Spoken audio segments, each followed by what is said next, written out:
In the heart of the city, where dreams come alive, B-Up's on the mic with that fire in his eyes. From the court to the field, every game, every fight, he's the voice of the struggle under stadium lights. He's seen the highs and the lows, the wins and the pain, every triumph and tear, every loss in the rain. But through it all, he stands tall, never backs down, with a heart full of love for this sports-loving town. Sports talk we watch, where the passion runs deep. Every story, every glory, every promise we keep. From the love of the game to the struggles we face, he's the voice of the people in this sacred space. Sports talk we watch, where the passion runs deep. Sports talk we watch, where the passion runs deep. Sports talk we watch, where the passion runs deep. There's a love in the air for the game and the grind, for the players who hustle, leaving it all behind. Through the sweat and the tears, the blood and the...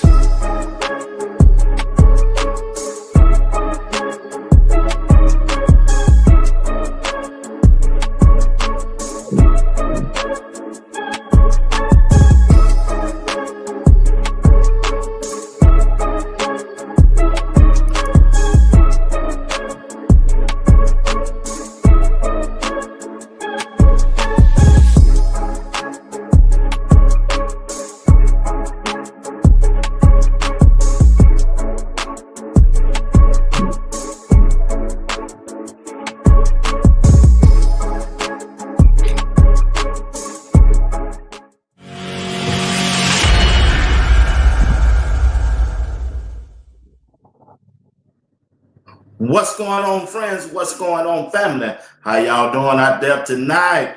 It's Tuesday night. You're watching Sports Talk with B. Watts. I'm your host, Bernard Watts. Do me a favor. Do me a solid. Hit the like button. Subscribe to my channel if you haven't subscribed. Hit that notification bell. It'll let you know whenever I go live or drop a video. And also, if you like to continue to support the broadcast in any kind of way, you can cash out, super chat, or you can just simply join the membership. Anything that you do will be highly appreciated. Getting ready to talk about Shedeur Sanders.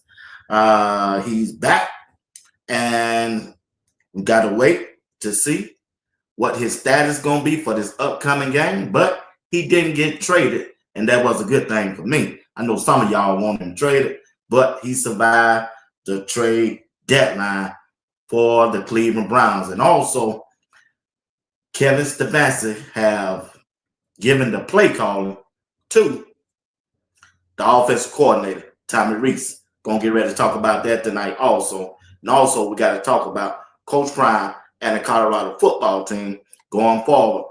He have named Julian Lewis the starting quarterback for this Saturday game against West Virginia.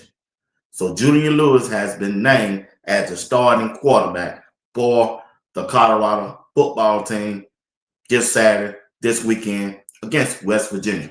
We're going to talk about that tonight. All right. So y'all just sit back and relax. And we want to thank everybody in the chat. If you're tuning in for the first time, if you're tuning in for the first time, hey, welcome to Sports Talk with B. Watts. Want to thank everybody in the chat. Let's see who's in the chat. Let's see. Before I bring Uncle Steve them up, let's see who in the chat. Got Carolyn Shepard is here. Appreciate it. RD, what's up, my dog? What's going on? I love CC. What's up, dog? Patty Lee, MSD, I see you. Miss Patricia Gordon, Michael Lockhart. The family is here. Crystal Wise Williams, what's going on? Tim Isaac, I see you. What's going on? Val Green, what's up, chick? What's going on? Ivy, Anita, I see you. DJH in the building. Miss Pamela Smith, ring my bell. Miss Crystal Wise Williams, I see you. TMFB is here. Appreciate y'all tonight. Appreciate you for joining. Smash that like button for me while you're here. Smash the like button. Jermaine Mitchell, what's going on? We see you. We appreciate you tonight. Miss Big Bird, appreciate you tonight. All right. Betson Jackson, what's going on? Appreciate you tonight. Appreciate you tonight. Appreciate you tonight. Miss Hall, what's going on, Miss Hall? Miss Dawn Adam, what's going on? Appreciate y'all. Appreciate y'all tonight. All right, let's get into this thing. I don't see JR. He must be busy tonight, but okay, he's showing up now. Let's bring the Godfather up.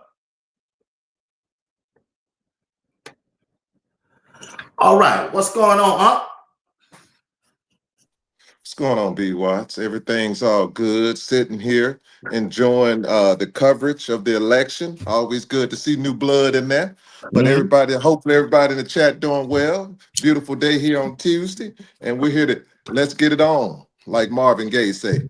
Let's get it on. Y'all heard Uncle Steve is in the building. JR will pop on when he gets a chance. I done brought him up to the stage. I guess he getting situated. All right, let's get into this thing. I ain't gonna hold you long. I hope everybody voted today. Did their early vote. I got mine in, and like Uncle Steve, we're gonna see what the government gonna do. All right. Once again, hit the like button, subscribe to Sports Talk with B. White. Let's start this thing off with Shedeur Sanders and the Cleveland Browns situation. He didn't get traded today, fellas. That's a good thing. I know many people who wanted him traded, but he survived the trade deadline, and Cleveland would have been foolish to trade someone they haven't seen play yet in a regular season game. But JR, starting with JR, Kevin Stefanski, the head coach, has given up play calling for the second time in a row. 2 years in a row. My take on that is, I don't know he was forced to give up the play calling, but if he didn't, and if it was his decision, that's a bad thing for DG. The person who married you walked out of the relationship, walked out of the marriage on you. Oh yeah. He promoted him. He wanted him. He wanted him. That girl that you wanted to marry, I identified her. Yeah, I want you. I got to figure out how much it's going to cost me to get you. And I'm looking at your purse. I'm looking at your dress. Looking at your nails. I'm looking at how you get your hair done. Now I got to watch you go to the parking lot. So I'm finna leave too. Now I see what you drive. Now, Kevin Stefanski did all those things, Uncle Steve, at DG. And when things failed, she couldn't cook the rice right. The rice was sticking to the skillet, you know. Hey, now she couldn't. Oh man, when the last lady I had, the pillow smelled like that smell that it just smelled so good. I don't know what wash detergent y'all use, but it just smelled like that. But when I got with you and married you, damn, man, why my face so rough and itchy? Man, you got all these. Girl, I'm finna get the hell up out of here. Oh, man. Hey, that's what Kevin Stefanski did. He bailed on DT. Now, it looked like he turned it over to Tommy Rees, the offensive coordinator, because he knows Shedeur finna get ready to come up next. But to me, he turned his back on his first love. That's how I see it. Look, that's an interesting take, man. Turning his back he on quit on him, JR. It ain't been going right, JR. He quit on him. I mean, look. So they not divorced; they just separated right now. That's what you're saying. Oh, you just wait till the end of the year. You know how that thing goes. You wait about 3 more months. Hey, just like I was. I just wait 3 more months. It's interesting to say the least. Play calling duties being given up by presumed offensive coordinator or offensive minded coach. You know, that's Now remember, interesting. JR, that's how he got the job. He was an offense coordinator for Yeah. Minnesota. Yeah. Look, it could be, and my assumption is that it's coming from the top down. Okay. Right. Usually stuff like that comes from the top down. Because when you win it, you want to kind of right the ship. So you will stick in it until the ship sinks. Like the captain goes down with the ship. So that's usually what happens. So I'm thinking it's coming from the top down, you know, maybe from Andrew Berry and Jimmy Haslam collectively saying, hey, let's look at something else, because the offensive productivity that we thought we were going to get, yeah, we're not getting it there. And so we're paying an offensive coordinator. He should be an offensive coordinator, right? So it usually doesn't bode well when a coach is a said play caller and then they have to give up duties. Usually once they give up duties, they are soon to be out of that organization, Uncle Steve. So yeah. 2 years in a row, though, Mark. 2 years in a row. But this is the direction I'm going. I'm gonna go a little curve. Everything JR said was correct, because normally you lose your job when you do that. When you do it, especially twice. I'm gonna put it this way. I think it was a brilliant move. And the reason I say it was a brilliant move, it took pressure off Dylan. If y'all realize, because he did that, people ain't talking about Dylan. Oh, little Dylan. Now they're talking about him. They're talking about the coach and the coach. It's smart. And then look at the next one. He did it at the time in which the Jets gave away their whole team. Whole team. So if you hey, but one thing I will get a Jets credit for, they got about 4. They got 3 first-round draft picks, 3 or 4 first-round draft picks, about 3 second-round picks. Bro, they gonna be drafting for days, so they can get all that back. They gonna get all that back, and then you got to realize about the Jets. They tanking. When I say tanking, so Right. they gonna get they'll get the first pick in the draft. Then they'll turn around and get the 33rd pick in the draft. Those are 2 first-round picks on top of other people's first-round draft picks. So boy, they cooking. They cooking with Crisco. But let me get off the Jets. You're playing the Jets, and the Jets have told everybody, we ain't thinking about winning. So Dylan done got another Christmas present. Dylan got another Christmas present. What they doing? He said, it's Christmas time.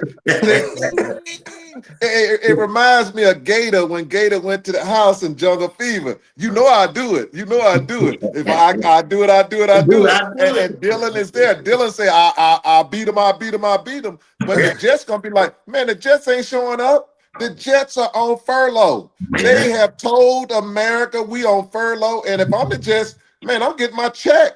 It's like Colorado. You done paid them boys already. Why you think they gonna play? They done got you done paid. You never pay somebody before they do a job.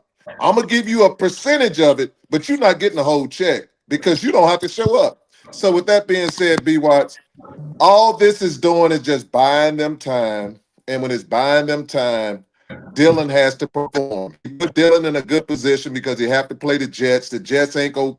We're going to see what they're going to do. They probably going to come out there and do like, if it's me with the Jets, I hope they come out there and do a screw you to their owner. Say, you tried to do this here and we're going to win just because. Some teams do that. Flores did that. Flores said, oh, you want to throw games? We're going to win anyway. So it might backfire. But with that being said, Dylan is still Dylan. Dylan is the star of football.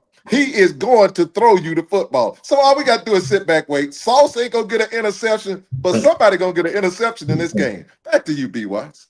Yeah, JR, when I look at the situation, though, which team tanking the worst? Who want to lose the most? Cleveland or the Jets? I like what Steve thinking, but who want to lose the most? Yeah. Hey, the owner saying, I know they trying to tank, but Andrew, we going to tank too.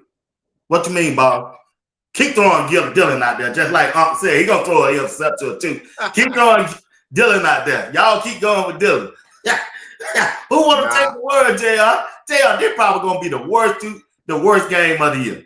I mean, it's gonna be bad, but look, I think Woody Johnson and New York Jets got him beat. They just said, get rid of everybody. Don't give any chance of winning. No chance.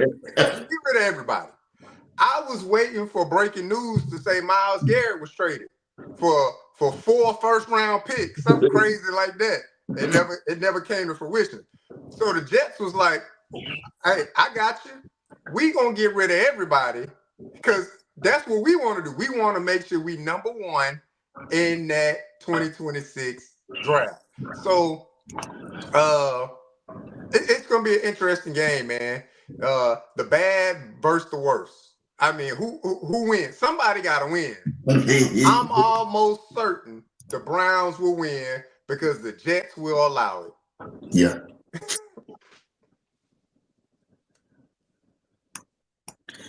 Well, I put it this way. It's going to be an ugly game. It is going to be an ugly game. They're going to be running up and down that field. It's 3 and outs. It's going to be turnovers. It's going to be ugly football. And I will not spend my time looking at some mess like that. It was bad enough I had to watch Colorado, but I'm not going to spend my time watching a team purposely tank. It's not going to happen. It's not going to happen. If I want to do that, I'll watch the Dallas Cowboys when it's playoff times. They do it perfectly when it's playoff time. Because they ain't winning nothing. They ain't winning nothing in the playoffs. They'll throw one in a minute, boy. You hear me? Oh man. They'll hype you up, and boom. Yeah. But Steve, JR gave me his answer. Who you think made that call? Did Stefanski do it on his own, or did it come from the owner? Say that again, B-Watch. What was your question? Because you're breaking up. Okay, JR gave me his answer. Who you think made that switch? The head coach, or it came from the ownership? Offense coordinator, play caller. Oh, who's the play caller is going to be Rees. If you're talking about for Cleveland, yeah, I think Rees. Who made him switch? Oh, who made him switch? Okay, because your thing is breaking up. You know who made him switch? Daddy made him switch. Steph Nasty ain't doing nothing for Shedeur. Y'all can cancel that. That man reminds me of an old white man sitting on his lawn. Get off of my lawn. He ain't moving. He ain't moving. He on his plantation and he ain't moving. The owner told him, his daddy told him, which is the owner. The owner told him, hey, I own this team. And just like I own you. And when I tell you that boy sitting on that nag gonna play, that boy sitting on that nag gonna play. And that's just the way it is. If you work for somebody, you can say whatever you want to. If you want your check, when they tell you, I was in the military, JR was in the military. It's sometimes we had some orders that we was like, man, this is crazy. But you know what we did? If they asked us our opinion, we provided our opinion. And when they said, I hear you, but I want you to do it anyway, as long as it was legal and ethical, salute and keep it moving. And that's what he did. He saluted because remember you said he had somebody at his house, he got somebody called a wife, Miss Steph Nasty. Oh, yeah. She wants to make sure that check goes into that bank. And in order to ensure that check goes into that bank, Daddy got to follow orders, and he followed orders. So the owner, sir, back to you, B-Watch. Yeah. I was wondering why he doing it 2 years in a row. My question is, with Tommy Rees, the offensive coordinator, calling the plays for Dylan Gabriel and his offense, will the offense look better than when Kevin Stefanski called the plays? Look, I don't necessarily think it'll look better. I mean, there's some positions on the field that have to improve. One, the offensive line play has to improve. The receiver opposite of Jerry Jeudy, who is that again? We don't know. It changes every week. Some guys got to get healthy. David Njoku, he banged up. Maybe he's healthy coming back. So schematically, it'll be the same. Maybe they take more deep shots in the game with Tommy Rees, being a play caller or something like that. Maybe that's something more predicated to Tommy Rees saying, well, hey, I noticed what we did over the first 8 weeks. Everything was 30 and under. Maybe we need to be take a few deep shots, 35 and, out further, maybe 3 or 4 times a game or something like that. So it'll look a little bit different just because Tommy Rees is different from Stefanski, but schematically, everything, formations, all of that stuff still gonna look the same, Uncle Steve. Hey, B Watts, I will say this here. JR just nails it. I will tell you this way. Rees is a brilliant mind. And when Nick Saban gives you the thumbs up that this young man is gonna have a future in coaching, and he said he believe in him, that lets you know how talented that young man is. So, and the second thing I'll put it this one: they're playing the Jets. Homeboy, Dylan couldn't have got a better team to play against. It's going to look better. You're playing an unmotivated team. The only way they're gonna be motivated is they want to just stick it to their owner. But you gave away all pro talent.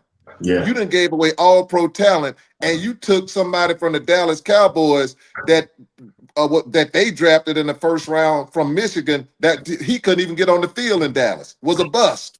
So when you getting talent like that, Dylan them should be cooking, man. Dylan is going to look a whole lot better. It is not because technically, he got better. He just playing the players that Shedeur was playing with when he was with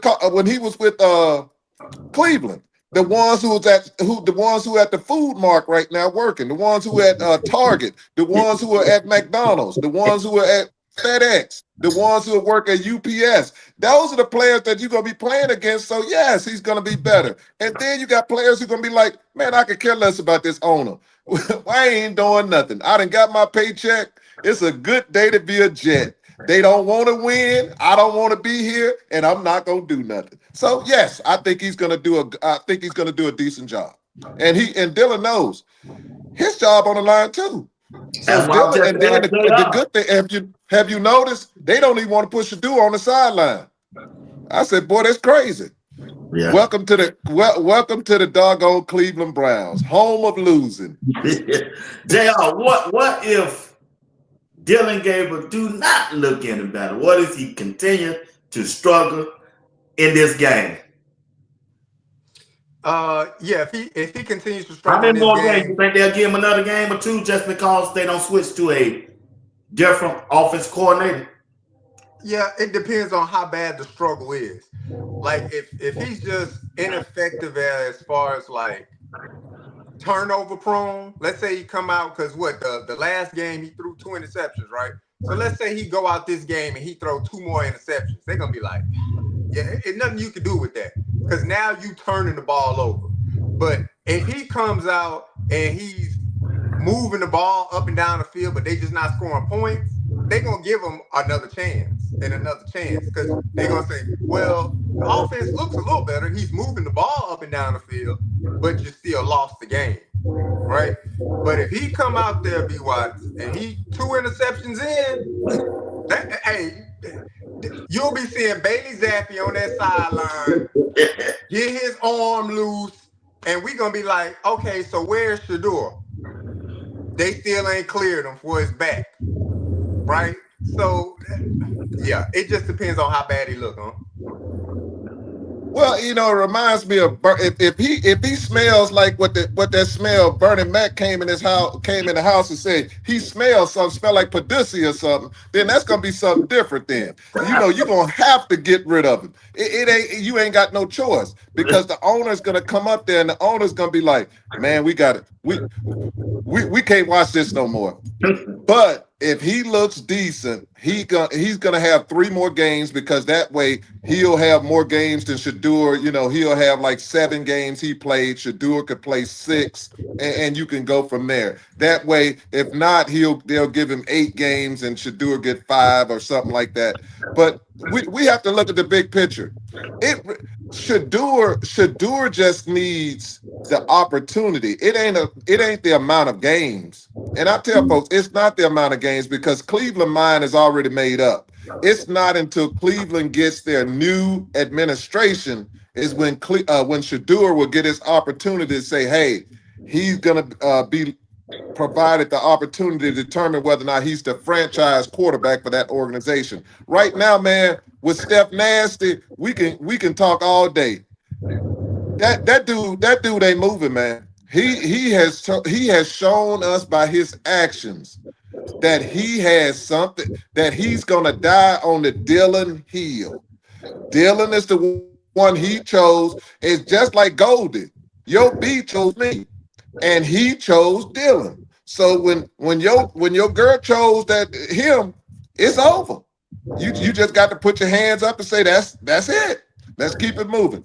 He chose Dylan. He has to die with it, and I just look forward to him when they tell him he's fired. They move him to his next field where he's going to be working on because he's done, man. I just don't like how he did business. If you're a coach and you have two people there fighting for the job, provide them the opportunity, give them opportunities to be great. But he didn't do that, and I don't like people getting fired, but I like him getting fired. I don't have no problem with him getting fired. Get him out of there. Back to you, B. Watts. Yeah, I agree with you on that. Steve, he need to go. It's time for him to go, man. Cause he ain't got no intent on showcasing. Shedeur let him showcase his skill. I'm sure Shedeur already know, and probably the whole team know. They see him every day at practice. They see what's going on. But hey, it is what it is. Dylan, his guy, when they flame out, flame both of them out. Get both of them out of there. That's what I would do.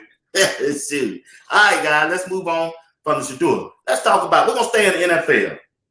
Jalen, the quarterback for the Washington Commanders, broke his forearm.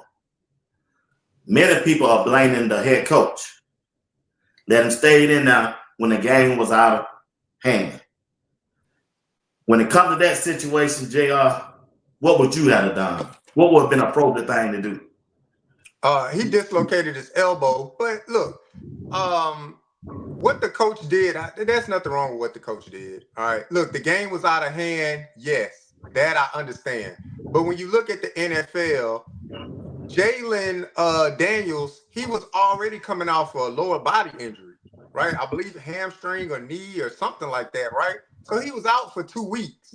So he came back and the offense was kind of sputtering. Look, they couldn't get any productivity out of the offense. So what you're trying to do is just let him get a rhythm. And people can say, well, man, he had all game to establish a rhythm. Sometimes all it takes is one. Like in basketball, somebody could be shooting, Steph Curry could be shooting threes and missing left and right all 3 quarters. Then he hit one shot in the 4th quarter. Next thing you know, he scored 20 points, right? They may not win the game, but now he has reestablished his rhythm. He'll come out next game and be better for it. So I think that was probably the mindset of Dan Quinn. Look, we had just moved the ball down the field. That was their first drive where they actually moved it all the way down the field during the game. It's just unfortunate. NFL, very contact sport, man, very injury prone sport. And he took a hard fall, tried to brace himself, and he dislocated his elbow. I don't blame Dan Quinn for it. I understand the sentiment of fans and supporters of Jalen Daniels. What is he doing in the game? But that's sports within itself. You want guys to try to catch their rhythm, and he was allowing him to try to catch his rhythm. It just didn't work out this time. He got hurt, and he's out indefinitely. It'll probably be a 4 to 6 week process. That's even if they attempt to bring him back, seeing where the team is at that time, Uncle Steve. Yeah, I'm up here and they're not happy. And I watched the game, and when I watched the game, this is what I saw. As a coach, you could tell Washington did not have it. That game was done. They were cooked. When I say cooked, they were cooked. Nothing was going their way. And what I saw, the coach got emotional. And when the coach got emotional and he flustered over there on the sideline, he bewildered, looking like, what's going on? Somebody has to pull him out and say, hey, coach, we need to pull this young boy. He done had 2 other injuries already. This is his 3rd this year. Pull him. He didn't have his star receivers. His star receiver, McLaurin, you got to pull him. Running back wasn't doing nothing. They fumbling the ball. He's missing everybody, missing players. You pull it. I'm sorry. Me personally, I'm pulling him. I ain't no your rhythm is the next game. We need to get you practice, get you rhythm up and stuff like that. And you could keep him in there, but this is what happens when you keep him in there. You know, if you want to get him in rhythm, get his head back fresh, get him out of that environment. Let's get him practice. Let's go to a new game looking at film. But I think he should have been pulled because he just didn't have it. It was one of them nights where you look at it, you're like, man, they don't have it. You might as well pull him. Ain't no use to keep staying out there talking about I have a dream. We just saw Martin Luther King starve. So let leave that alone. Get him out of the game and let's go. Back to you, B. Watts. JR, I saw another game where Josh Allen and the Buffalo Bills took down Patrick Mahomes and the Kansas City Chiefs. Have the Buffalo Bills solved their problem and their demons against the Kansas City Chiefs? Heck of a game. Look, man, it was back and forth. It was back and forth, right? Buffalo jumped out early. Kansas City sputtered out the gate. Then they got it together, and then it was a good finish, man. At one point in time, I thought they left too much time for Patrick Mahomes. I said, "Oh Lord, here we go again!" Right? All he needed 17 seconds to get down the field. Buffalo fans know that all too well. But look, man, shout out to Sean McDermott, man. He's weathered the storm. They took a lot of tough losses to that Kansas City Chiefs team, but now they on the other end of it. They got a tough win. They hunkered down. They got it done at home.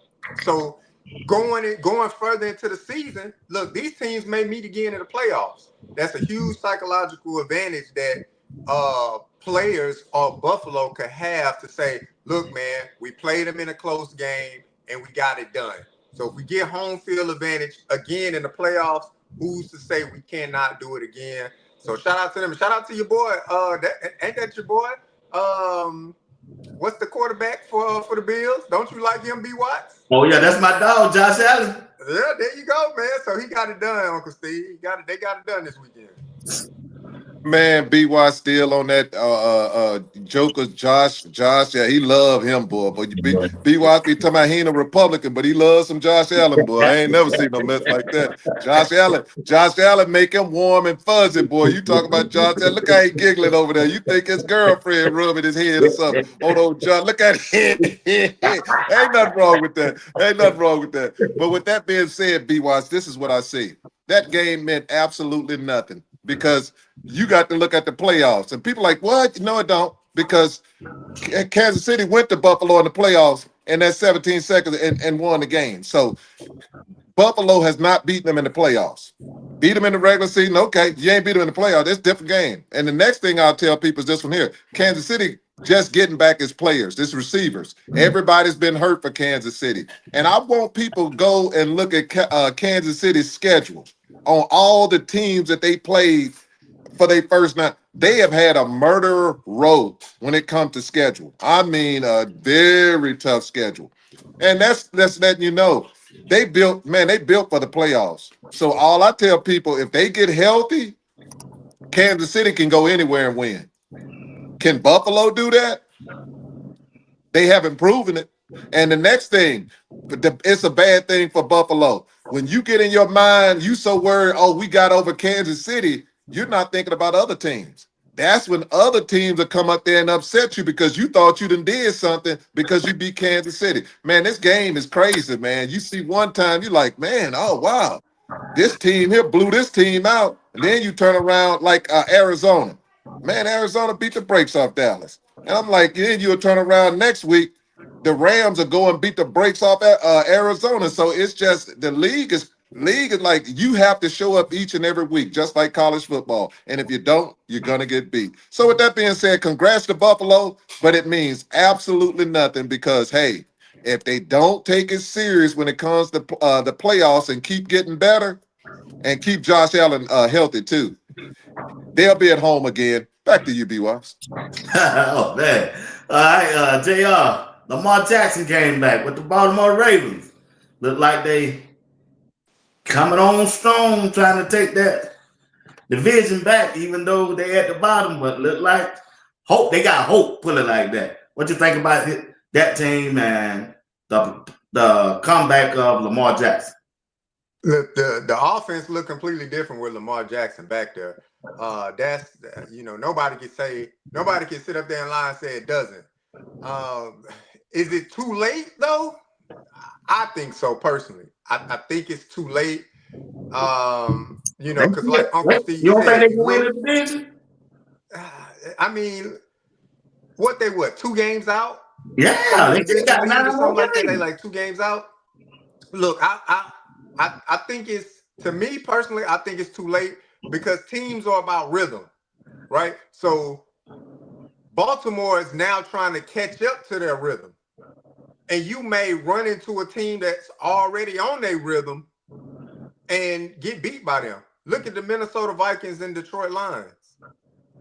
JJ McCarthy came back. Man, the Lions steamrolling people. Minnesota came in there and clipped them.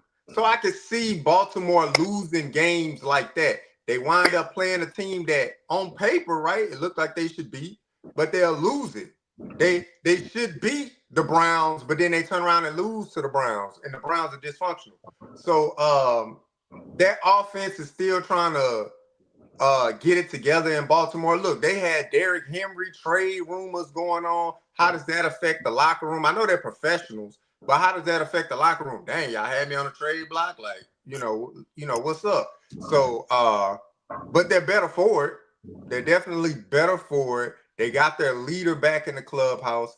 So if Lamar Jackson can pull it out and get them to win the AFC North, 2 games is not an insurmountable task, but you got to think, I don't think the Steelers are going to willingly just give it up either. Well, I will congratulate the Baltimore Ravens for winning that division again, because they are going to win that division. Aaron Rodgers is going to do what Aaron Rodgers does. When it gets close, he's going to blame somebody else for them losing, and then he's going to come up with an excuse to be hurt. The only thing I'll say about Baltimore is this. If Lamar Jackson continues to be Lamar Jackson and use his feet, ain't nobody beating Baltimore. The problem is Lamar Jackson wants to be a quarterback that sit back there, Brock Purdy, and throw the football. And when he does that, we lose in the playoffs. So all I'm saying is when he runs, it's all over. When he sits back there and he think he can sit back there for 5 and 6 seconds, man, we lose every time. Hardball them. And the next thing I'll say is this one here. During the regular season, they run the football. In the playoffs, they run away from running the football. You got Derrick Henry. He might not get nothing the first 2 quarters. You got to keep him going. They go away from it. So that's why they lose in the playoffs. They go away from their identity. But with that being said, they are going to win the division because Pittsburgh is not playing well. Pittsburgh is helter skelter. One week they play like this, they very much up and down. And with Baltimore, with the trades that they made, I really do think Baltimore is going to be fine. Baltimore is going to do very well. I see them winning the division. And Lamar, let's do something a little different. Let's win it all. Back to you, BY. JR, Shedeur went back home after he said he wasn't going to go back and saw his family, and the reaction on Coach Prime's face tells it all. Yeah, it was much needed for both. Like I said Sunday, much needed for both, man. Coach Prime said he was sleeping at the facility all week, man. So look, hey, I'm pretty sure he would have wanted to see anybody, man. Yeah. Damn, K-Salt got him sleeping at the facility. He said, I ain't been home all week. So anybody would have walked in there and Coach Prime would have, nah, man, all jokes aside, look, it was good for the young man. Hey, JR. Dan Lanning could have walked in there. He was like, man, so glad to see you. Hey, man, Dan is good. Y'all is good to see you. Y'all look good out there, man. Y'all look real good. What y'all rank? Number 6, 7 in the nation? Y'all look real good. So again, it was good for them both to embrace each other. He took the walk down the sideline and all of that stuff. I'm sure it meant something for him personally. It didn't mean nothing for the game, but it probably meant something for him personally. But that was good for Shedeur too, man. You know, Shedeur going through the wickets of being a professional, right? And you got to deal with the ebbs and flows of being a professional, man. You're no longer in control of a situation like how you were in college. You earned that right to be in control of a situation due to your seniority as a quarterback, to be in control on the field, have a voice in the locker room. People follow you and migrate, you know, to you. It's different now. Now you back on the bottom of the totem pole trying to figure your whole professional career out with an organization that seems to not really have your backing. And then for Coach Prime, rough year altogether. You know, going from early spring when he been diagnosed with cancer, on the operating table, fighting for his life. He comes through that. And the crazy thing is, Shedeur wasn't home all throughout that process. Neither was Shiloh home through that process. So Bucky held it down for the young men in the family being there because his daughters came there and, you know, loved on him and things like that. But it does seem like he has that extra emotional bond with Shedeur. And the way he lit up to see him come through that door, that's what it's about. That's what you want to see. And you heard what he said as soon as he walked in. Dog, I wish you could suit up today. You heard him say that, right? Yeah. Man, if I'm K-Salt probably heard that before the game and said, I got you. I'm going to go out here and I'm going to play even worse than what I played in Utah. I got you. I'm just saying, K-Salt probably heard that. Now, all jokes aside, it's good for them to see each other, Uncle Steve. Hey, man, it ain't nothing like a dad and a son getting together and reminiscing and just remembering old times and just catching up. That we call that fellowship in other places. In the church, you call it fellowship. With that being said, JR, you said it. The man was not there when his daddy could have been on his dying bed, man. And because of his dad telling him, I want you to go handle your situation. And how you think, you know, that man's head was knowing, you know, his dad's fighting for his life and you know, fighting for your career to get started and everything else like that. It was perfect. It was perfect timing. That was the perfect time to go to see your family, enjoy yourself. And the next thing, it was great for him to say, tell Cleveland, man, I'm tired of this bull junk. I need to get out of here, man. All this foolishness y'all got, man, that bull junk. Man, I'm going home. I'm going home with my dad and my grandmama, you know, and my sisters and my aunts and everybody else. Man, it ain't nothing like home. I don't care what nobody said. Ain't nothing like home. It ain't nothing like home. It ain't nothing like home. And that's a beautiful sight because normally when you watch TV, it shows a young black male. You don't see a man in his life. And it's good to see a young black male going back to his father saying, thank you, we here, we love you, and everything else, and show appreciation, just like they do their mothers. So it just showed the image that I think America should be showing when it pertains to how people really are, because you got a lot of beautiful families out there, and that was a beautiful moment. And for the people who want to be negative and detract and all these, well, he should, let's look at this way. Y'all live y'all life. And y'all go and don't be around your mom and daddy. And when they leave this earth, I don't want to hear to myself, oh, I want to jump in the casket. I'll throw you in that casket because you don't need to say that mess. Spend time with them while you can. Enjoy your family. And if somebody got something negative to say, man, tell them screw you. I ain't studying about what you're saying. I'm going to do what's right. And spending time with your family is right. Back to you, B. Watts. Man, y'all on it tonight. Y'all on it tonight. I appreciate y'all, boy. Y'all on. You're watching Sports Talk with B. Watts, with JR Boxing, and Uncle Steve. We getting ready to pivot to the Colorado football team. Today, during the presser, Coach Prime let it out the bag that Julian Lewis will be starting quarterback versus West Virginia. Your thoughts? Yeah, I mean, where else can you go at this point? Yeah. Yeah. So that's not surprising. Yeah. It would have been more surprising if he came out and said, nope, I'm sticking with K-Salt. That would have been the surprise, like, really? Really? So I'm not surprised by it at all. Yeah, where else can you go? You're back against the wall, Uncle Steve. Where else can you go? JR is just like reading this here, boy, that word. He ain't had no choice. He had no choice. Staub had 2 plays, man, and he threw interceptions on both of them. I'm like, God, dog. K-Salt, I ain't gonna say nothing about K-Salt. I ain't gonna say K-Salt, K-Salt, I just pray for you. But boy, I tell you, K-Salt, I just have to pray for you because young man, young man, K-Salt. Yeah, I'll leave it alone, K-Salt, but he ain't had no choice, man. He ain't had no choice. What else you gonna do? What else you gonna do? And one thing I will say, I really like how JuJu looked.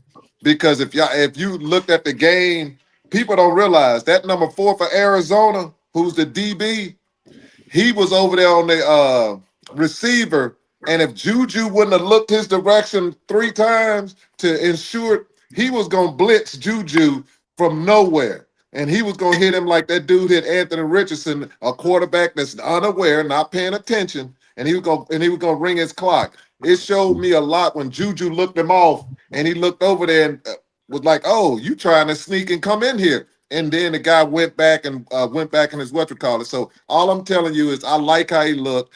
Coach Brown didn't have another choice. The K-Salt done with CU because of what I saw. And you can look at the team. The team was like, man, a wide open receiver that could have had to score 10-7 and you miss him. And I mean, no pressure. And I ain't talking about you missed him.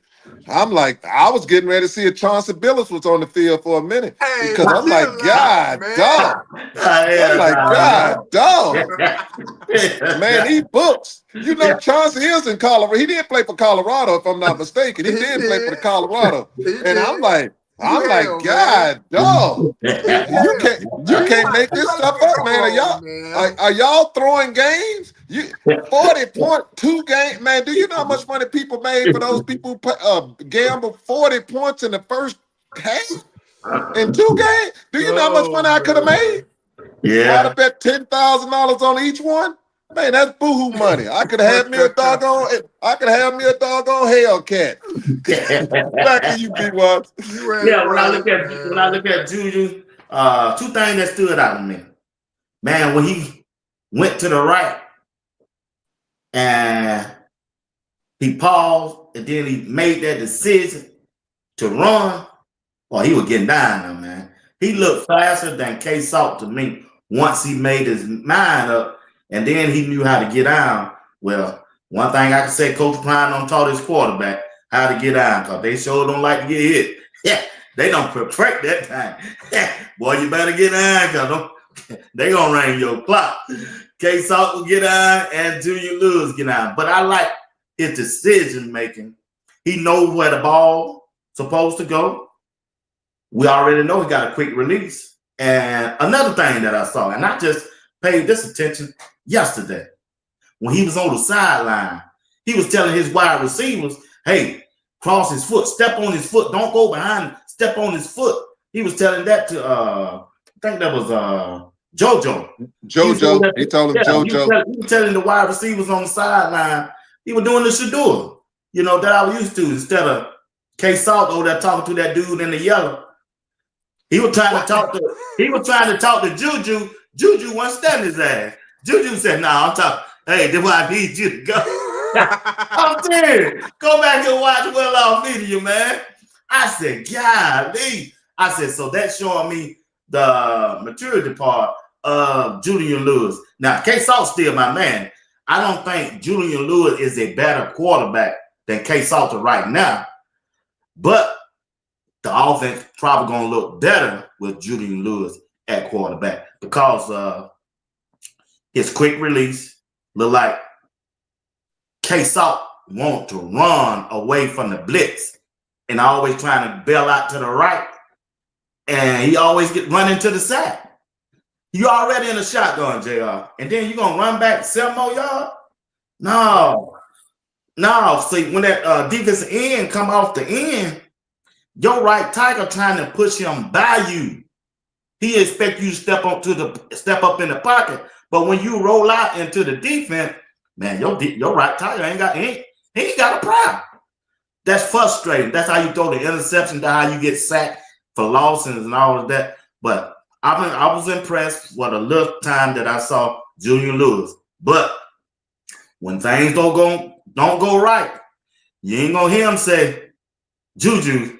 They gonna say offensive coordinator, and they gonna blame it on everybody else. Watch my word. They killed K-Salt, but they ain't gonna kill JuJu. Yeah. I mean, at this point, if the offense continues to look the same, you got to look at coaching. You know, at this point, different players are going to have different attributes about themselves, whether it's quick release, strong arm, accuracy, mobility, intellect. All of those things separate the players.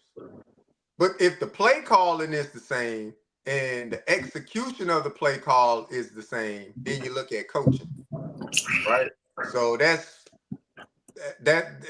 people are already calling for Pat Shermer's job. People want him gone now. They're like, no, don't let JuJu be under the helm of Pat Shermer calling plays. He should just be gone now. And you know, I didn't really K-Salt had to be up under. Yeah, I didn't really notice. You know, Steve been calling for him for 2 years. Yeah, I didn't notice ESPN paying up to that coaching booth to show Pat Shermer on the headset. You know, every once in a while the network that's playing the game, they always manage to pan up to the coaching booth some way, and you see the play callers like with their little sheet or they mic talking into it. Yeah, we didn't see that against the Arizona game.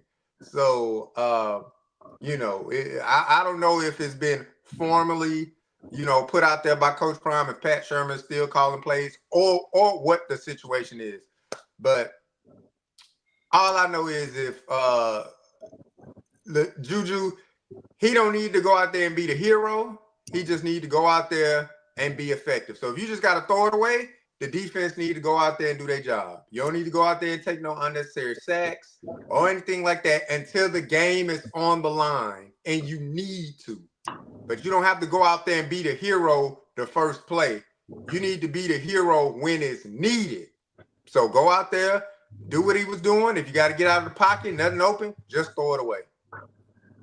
And he made very smart decisions, Uncle Steve. Jay, I think you nailed it. And the young lady said it a few clicks back. At the end of the day, I think Bartolone need to use the same game plan they used for Shedeur his first couple of years at Jackson State. His first year at Jackson State. Run the football. Run the football and use play action and make sure Sincere should get 2 bombs in this game. Sincere should get 2 down that field. They should be going down that field with Sincere. And something else that I truly think they need to do also. Coach Phillips needs to put in number 82. He needs to put in people who are committed to blocking those receivers. And he should, hear my heart. Everybody loved him some O. But I can go through every game and I can show you what O cost Colorado touchdowns, and some of those touchdowns could have been wins for Colorado. Does he got his touchdown? Yes, he does. But that attitude of not blocking, getting it wrong, lining up incorrectly, that's on receivers. Because blocking is a want to. So all I'm telling you is this one here. JuJu got some dudes out there that them receivers want to play. Them receivers want to play because they know they getting the football with JuJu. K-Salt, you could just tell. Look how them receivers was over there talking. And did you hear what Jordan Seaton said? Oh, I got you. Telling JuJu, I got you. I'm gonna cover you. So all I'm telling you is this one here. Those receivers truly believe, and they have seen in practice, JuJu can zip that ball. But I hope that the coach is saying, hey, JuJu, you're gonna get an opportunity to zip it, but let's run the football. Let's run. 4 yards a pop. Use those string plays where that I hope that 20 comes back where you can get him the ball out there in space. And this the next thing, B-Watch. Mr. Marshall Falk, I know you're a Hall of Famer. Start hating. Let's quit with these other running backs. Let's stop with all these people who have never played. You're putting people who've never played running back in their entire career, starting them in their first game, starting the game, and then getting these 3 and outs because they getting -1 yard, -1 yard, losing control of the ball. Put a guy who's been a running back his whole career, Hayden, start the game with that. Start a game off at receivers with some senior guys who truly care about football, Timmons now, and then put your freshmen in and go from there and get a groove of the game because that's winning. It ain't winning trying to put young people in there because those mistakes kill you at the beginning of the game. And if you notice anything about Colorado, man, when them young boys when it start rolling downhill, man, they get their tail and tuck between their legs and they done. They ain't like no alphas. They ain't like no. It's time to play. They ain't like no alphas. So all I'm saying is put those senior people in. And what I like about what Coach Prime said today when he told old Chrysler, quit playing like you play like you angry.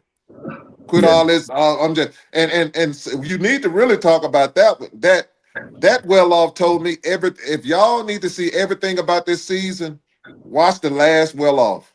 Man, I saw that thing and I'm like, Coach Prime, now you looking at film showing these angels. Why am I seeing and the coaches you seeing that they ain't running to the ball, but it's acceptable? Mm. And again, it all went. Coach Brian wasn't there during the summer and everything else. And by the time he got back and the coaches and stuff, Coach Prime should not be the one yelling at them players. It should be though they should be like, man, my coach. Now y'all want to get in the player's tail. Coach Prime shouldn't be the one. It should be y'all because it's your position. If I'm over that position, why am I? For Coach Phillips, receivers to tell your receivers to block, really? Mm. And you come out there and make a statement, and they lighting you up. I'm hearing all these podcasts where you came out and said, "Well, I ain't teaching no blocking. They should do that on they." I love me some Jason Phillips, but dog, you wrong for that. You cannot because you're killing yourself and the coach. Now when your receivers come out there and they've cost you come out there and then JuJu come out there, all these holdings and they ain't holding where you gain 1 yard. They holding when you get 35 yards, when you get a touchdown. Man, Mhm. game changing plays. And for Mhm. you to come out there and you make that statement, I like this in Jason Phil. I think he does a fantastic job. But those are things you cannot say because it makes your coach look bad. And some people come out, well, I know what you meant. No, well, I know what you said.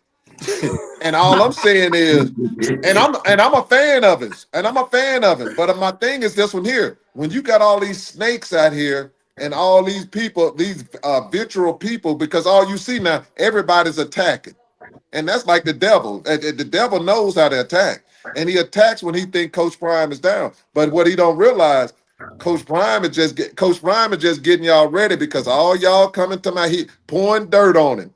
He said when you pour dirt on a plant, all y'all realize the plant's still growing up. He's still coming up. He gonna resurrect. But he gonna show y'all, he gonna shut y'all back up. And all I'm saying is this one here. Coach Prime, you too nice. Fran Brown fired his people so quick the head can Yeah, spin. And, yeah, he and, got and, it and he let all. them know. Yeah, he He got let it them know. all. He let them know. And I know people like, but see, this the problem though. And I respect Coach Prime in this dwell because it goes both ways. If you say something to these kids, all the parents get on here and the parents go, he ain't right, he ain't right. But then when he show your kid where your kid wasn't going to school, he show your kid where your kid smoking dope, he show your kid where your kid did this here, then you're mad. Well, he shouldn't be showing that. Well, your kid did it, but you want to talk about Coach Prime. It's a two-way street. We don't have angels out there now. So all I'm saying is this one here. So it goes both ways. But to me, Coach Prime, you have to look at yourself and say this one here. It's good to be nice, but when you're running a business, it's not a nice business. And it's a business about production.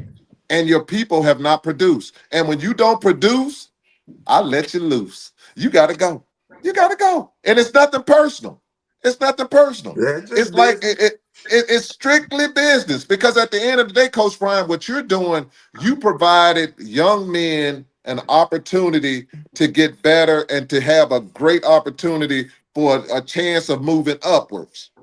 If they don't take advantage of that, that's not Coach Brian's fault. I gave you an opportunity. You didn't do it. So you know what happens? You need a little bit more seasoning. If you go down and lose that position, I can keep you over here, but you ain't gonna be making what you was making before because your production wasn't there. Today's price is not what tomorrow's price is. Now, for Merritt and McPherson and Quick Six, they price go up. And a buyer, those prices go up because them talented people. But everybody else, y'all eating sardines and bologna. And I might not put no cheese on it. Back to you, B1. Yeah. Damn. My last topic, JR. God, damn, he said he ain't with no cheese though. Last topic. JR, what's going on with Colorado defense? I think fundamentally there's some issues with development of players, right? I think that's a fundamental issue.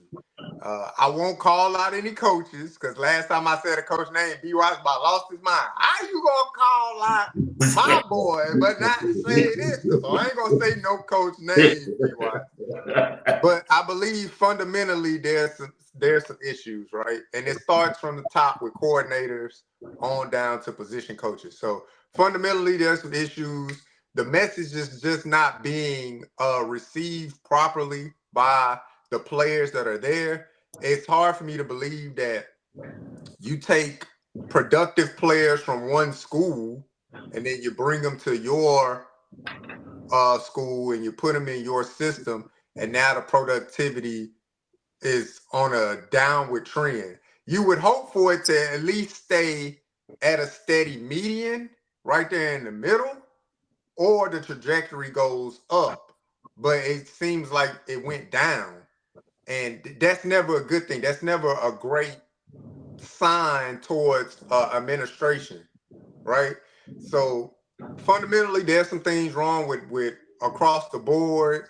There's probably going to be some tough conversations coming at the end, some demotions for some position coaches, whether you want to keep them in the program to analyze and assess certain things, or you just want to remove people altogether.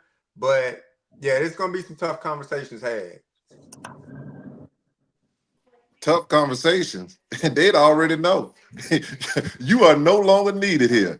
Your services are no longer needed here. Because you can watch JR, this is the key. You can watch film, and with Coach Prime, see that clicker. You see people, and I watch other people, and they'll show their 22s, and you can. And Coach Prime showed his today. He was nice because he didn't call the players out because he fuzzed out the players. I wouldn't have fuzzed them out because they get on national TV talking about how bad they are. Book, all this. I'm this and I'm this. I'm driving a Hellcat. I got all this bling bling. I'm sing. I got 7 baby mamas. I got all this here. But then when it comes to showing up, they don't show up. I don't care if you got all that stuff. I'm happy that you got it. But in order to keep it and to get more, you got to produce. And that's what they forgot. I really hope Coach Prime them ain't paid people their full amount and then expect kids to do stuff. Because to me, you getting paid like the pros. Every week you get a check. And if you don't do nothing, your check is getting furloughed. I'm saying, man, you didn't even show up. You missed this. I'm taking this out. But you missed this practice. You were late on this one here. You didn't come back in time. I'm taking money out for that. I'm taking money because you defaulted that money. You didn't do something you supposed. You ain't study enough. You taking money out for that because what that shows you is you getting money for what you produce. If you're not, everybody got a part. This ain't welfare. This ain't no welfare. You sitting over there, man. I done got you ain't getting welfare here. But let's go to the defense. Let's go for the first thing with defense. Attention to detail. They don't have attention to detail. They're not disciplined. They're not well coached. They're not well coached at all. And then I go with schemes. Let's go with schemes. Coach Prime is stuck with, and he just truly believes we man to man. But you got toast on for cornerbacks. Some of them burnt and some of them light brown. It just depends on who you're throwing to. You don't have, and mentally right now, your team mentally, man, when I'm talking about soft, man, you could call them instead of calling them Colorado, let's call them Charmin. Because they soft. They soft as tissue, man. And it's sad to say. You know, they'll get up there, man, they ain't soft. Yeah, you soft, dog. If a man tells you something, a man tells you you didn't hustle on this play, blah, blah, blah, and you getting in your feelings, really? You gonna get in your feelings, you gonna get mad when your performance ain't what it's supposed to be. Mm-hmm. That's weak mentally. That's weak. Oh man, he said this here. And the next thing I'll tell you, B Watch, what people don't take an account for, and I'm gonna say this, and I have to say this. I said last time that Coach Prime needs to get those Colorado players in Colorado. Let me retract that. I understand why he's not getting those players in Colorado, because a lot of those players in Colorado are trained by a certain person. And that person becomes a virus in his locker room, because that person gets mad, and when they get mad every other day, they out there saying things and talking about what's going on in that locker room, and what that does, it breaks up your locker room. You'll have other people who got relationship with people telling, man, if that was me, I wouldn't do that. I understand you saying that, but when you tell a young 18 and 19-year-old kid that, and they have to deal with that coach, the relationship with that coach now is broken up, because they're feeling like, oh, you picking on me. That hurts teams. So some people have gotten into that locker room because of relationships, and that has splintered the team. You don't have the Silman Craig, you don't have the Shilohs, you don't have the Travises, you don't have the Shedeur to break that nonsense up. You don't have that in the locker room. So I tell people, it ain't no little, it's a lot of little things that are now big things that have impacted it. But I will say this one here. Those players didn't do their part, and the coaches didn't do their part. So it was a whole. I'm blaming both. The coaches didn't put them in a position to win, and the players just felt sorry for themselves in a pity party, and they didn't perform and do the things that they need to do. And I'll leave it as this. They don't want to win. And the reason I say they don't want to win, they're not committed. When you're watching a minimum of 10 hours of tape, man, miss me with that. Don't tell me nothing about no football. Y'all don't want to win. Y'all be on there watching Debbie Does Dallas longer than that. So I don't even want to hear, and playing on your phone. So all I'm telling you, you ain't trying to win, man. You just want to play with yourself. Back to you, B1. Yeah. Hey, man. When I heard he said 10 hours a week. I said 10 hours a week. Man, I watch y'all sorry ass 10 hours a day.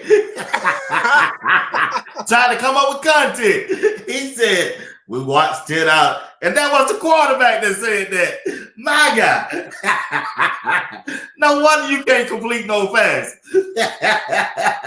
Damn, K-South. You know what the hell I would have went on TV and said, I watched 10 hours a week of film. 10 hours a week. Man, what the fuck? but anyway, hey, man. I was shocked. I said he didn't mean that. He meant 10 hours a day. Ain't nowhere in the world he said 10 hours a week. And you are a starting quarterback? Bruh. Well, be the mentor. Just like you was at Cub Scout or the senior, whatever you were doing. That's what it got to be. Yeah. Hey, you want to thank everybody for tuning in to Sports Talk with B. Watts. JR and Uncle Steve. JR, give us your last word and we out of here, man. Y'all two together, y'all something else, man. Y'all are something else. JR, he said I watch 10 hours a week. 10 hours a week of film, and what they was doing showed on film. They didn't do that. You didn't watch all the film. Shit now. I gotta stop it. Look, mom and dad on the show, man. So I gotta stop, bro. It's on the Morgantown, man, playing West Virginia Mountaineers. Look, we'll see what the attitude and resolve is of the young men on the team.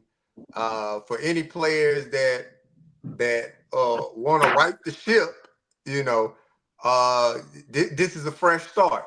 You know, you got fresh quarterback. You got, so that's new eyes looking at the same plays, but it's new eyes to the field. That's a new energy.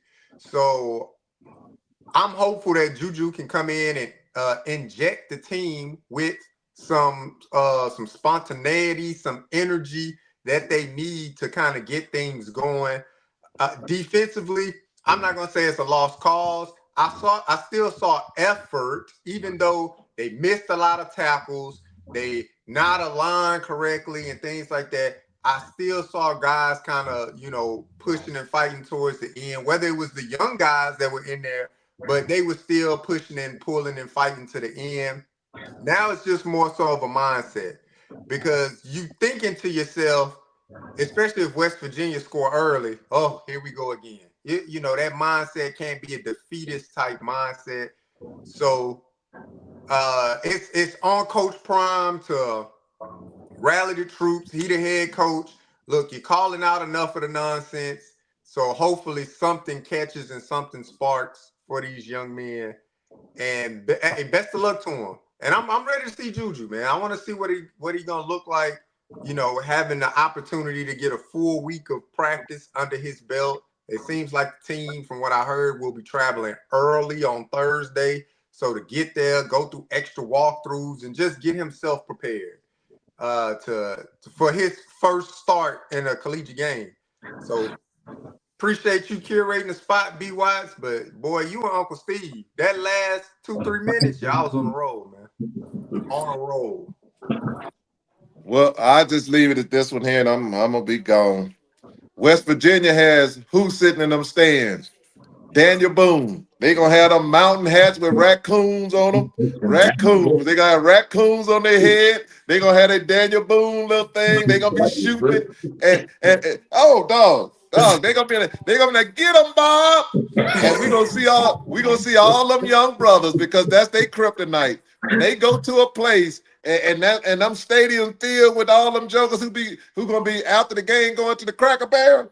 Oh, it's over. It's over. It's on and popping. They gonna get up there and they gonna be shaking in their boots. They gonna have them raccoon hats on and yelling, a couple teeth missing, yelling, oh, we gonna get him. Then you gonna have McAfee singing that good old West Virginia. Woo!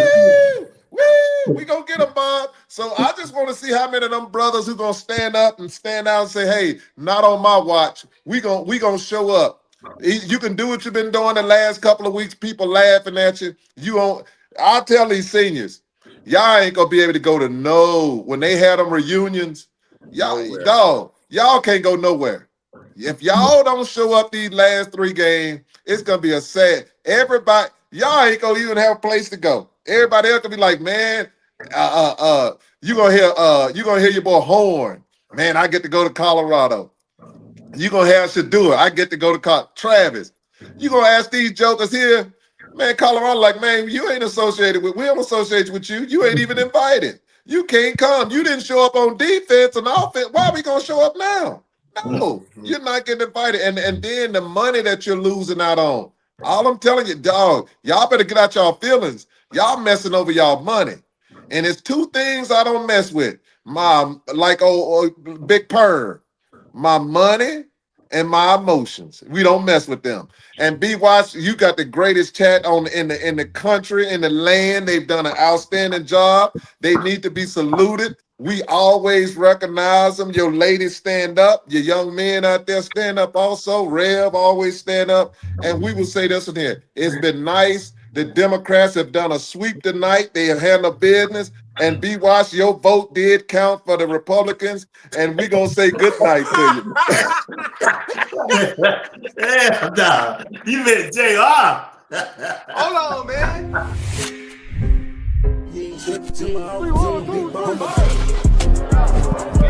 Are you practicing the practice?